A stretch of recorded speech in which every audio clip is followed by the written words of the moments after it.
услуги кои што се однесуваат на заштита од родово базирано насилство, да се 24-48 сати, кризен центар, шелтер центри 2 кои што се финансираат, градот Скопје финансира советувалишта за сторители, деца и жртви, и исто така се финансира национална СОС линија. Но до септември месец се во подготовка 5 нови сервиси во други 5 региони, кои што требало да понатаму станат точки за развој на пакет на услуги во сите дополнителни 5 региони, со што ја затвараме потребата од развој на услуги согласно стандардите на конвенцијата. Но превенцијата е нешто кое што е првото на сега. Не може да имаме услуги, не може да зборуваме за тоа дека казнивост ќе воведеме во законите, но ако не спречиме, тогаш е навистина многу поскапо за државите, затоа што не чини животи, жени кои што се убиени, знаеме дека некаква држава сме во водство на фемициди, кои што не се случуваат.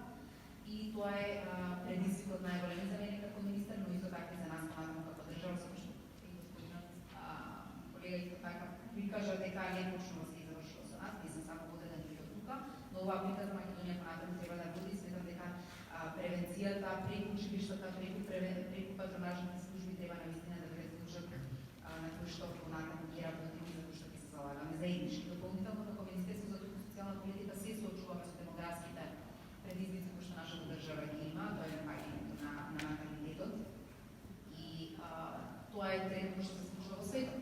И не е дека тоа само ние го следиме и се трудиме да го подобриме во нашата држава, но со оние радикални мерки кои што беа претходно превземани и позиционирање на улогата на жената повторно во домот и спречување на емансипацијата не е решение за современиот свет. И подравно гледаме дека најдобри резултати даваат скандинавските модели, каде што се флексибилно корпоративно отсуство кој што го работиме како министерство и како влада, и се надам дека скоро во Законот за работни односи ќе најдеме можност за флексибилитет и како и мажот и жената да земат дел од породилното отсуство, затоа што жената која што се чувствува загрозена или се го чувствува својот кариерен развој како загрозен, може да одлучи да не роди второ дете.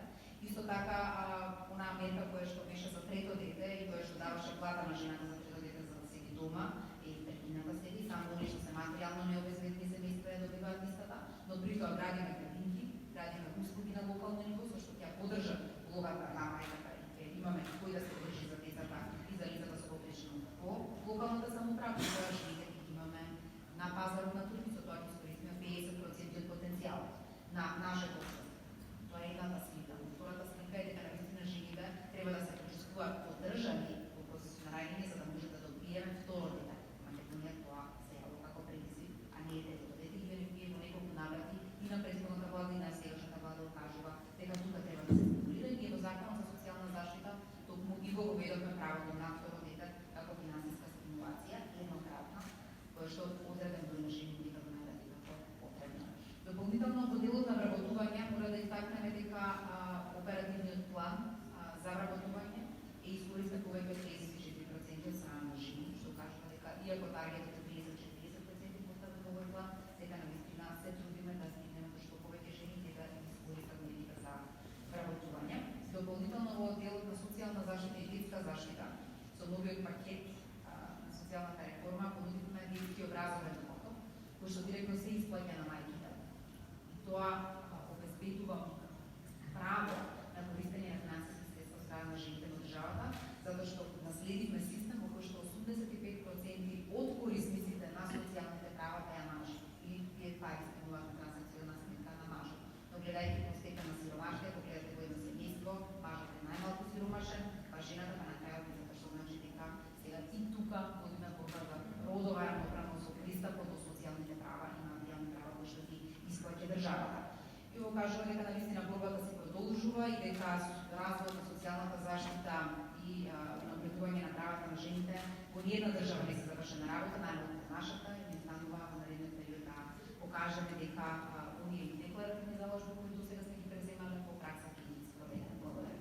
Во рамки на препознавање на жртви од родово базирано сексуално насилство се отворија 3 центри кои се работи со овие и гинеколошка акушерската клиника, понатаму болницата во Куманово и болницата во Тихово.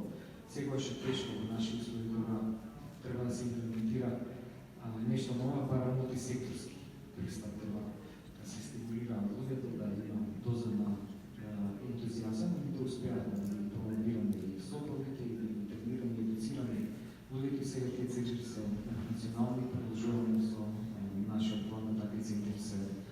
отворат и други порачки станови во нашата земја. Насока најсепредно сме имали заставена важноста во почитување на сексуалните и репродуктивните здравје и здравје, особено кога станува збор за млади.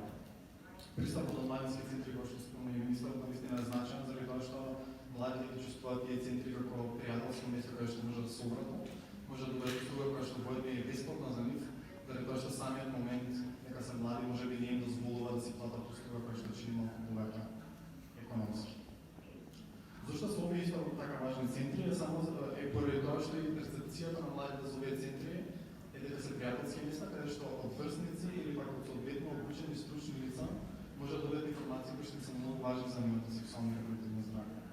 Кога зборуваме за млади, не сме да заставиме дека и во насока на информација образованието е многу важен и клучен елемент. Особено кога станува збор за млади со опфатно сексуално образование. Зошто? Заради тоа што опфатно сексуално образование дава многу јасни бенефити како за младите, така и за држава. Односно младите им помага да ги подготвува, ги способува да имаат вистински релевантни информации, да имаат вештини, да промовираат позитивен пристап и да ја разберат и уживаат својата сексуалност. Да бидат безбедни, задоволни односи како што ги креираат, да бидат во насока на задоволство и да бидат соодветни за нив. Исто така многу е важно дека самиот пристап носи бенефити за младите и за државата. Кога зборуваме за младите да добиваат образованието, кој што се рефлектира во квалитетот на живот, додека кога зборуваме за државата, тоа значи помалку отложници за државата. Зошто? Заради тоа што има возможност институциите практично однапред да ги намалат медицинските трошоци за третирање на ХИВ, сексуално преносни инфекции и други медицински сустави кои што може да се појават во случај на нарушено сексуално и репродуктивно здравје. Секојно сексуално образование не се фокусира само на здравјето од една страна, се фокусира на родовата улога, на одменување на оние родови, стереотипи или родови доми кои што ги имаме поставено треба да ги напредиме. Од друга страна, како што и денеска сме тука многу јасно зборува и за насилство.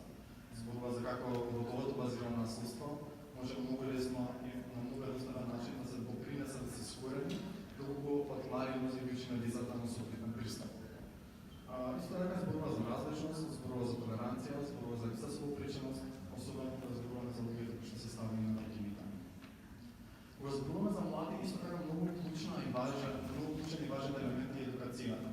Кога зборувам за едукација, не зборувам само за формално образование. Зборувам и за неформално образование, заради тоа што понекогаш образовните програми кои што ги имаме не покриваат се она што е потребно младите да го имаат да бидат подготвени да излезат на пазарот на трудот. Тоа подразбира дека најверојатно граѓанските организации и другите институции кои што имаат неформален пристап при образование градат одредени вештини кои што на младите помагаат да подобрат својот живот. Во насока на подобрување на својот живот мораме да споменеме и пазар на трудот. Младите после завршување на своето образование со цел да може да живеат квалитетен живот, да живеат во добросостојба, да се пласираат себе си на пазар на трудот. За жал се уште забележуваме разлики помеѓу платеноста на младежката сила и на возрастната сила, заради тоа што најчесто се забележува дека младите се се уште недоволно искусни за да бидат добро платени. Меѓутоа, во исто време забележуваме и разлики и дисперзија помеѓу плаќањето на мажи и жени, што исто така е нешто што треба да поработиме.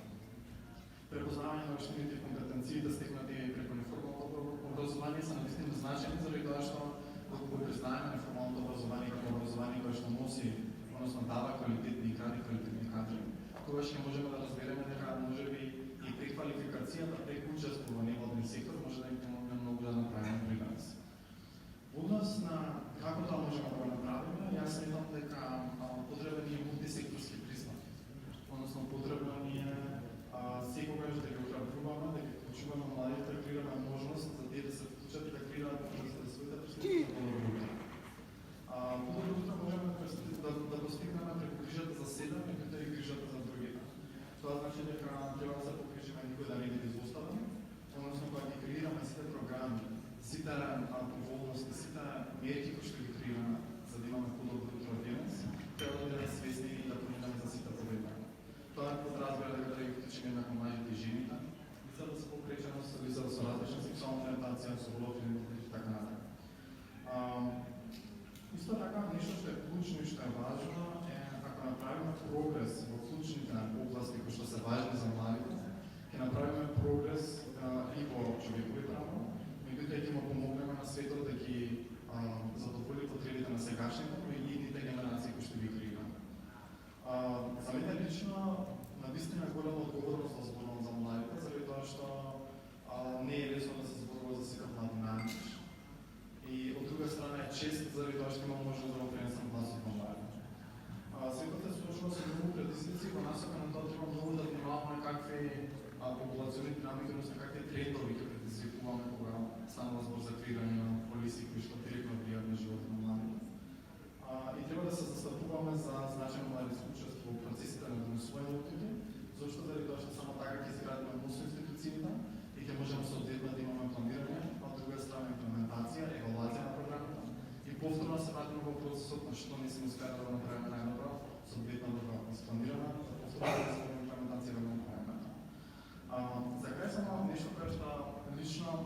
Младите се двигател на промената. Младите се тука и младите очекуваат да бидат вклучени. Нивното мотивување ќе биде она кое што ќе биде креирање на можност, а од друга страна може да се слуша нивниот глас и да се создаде бесконечна можност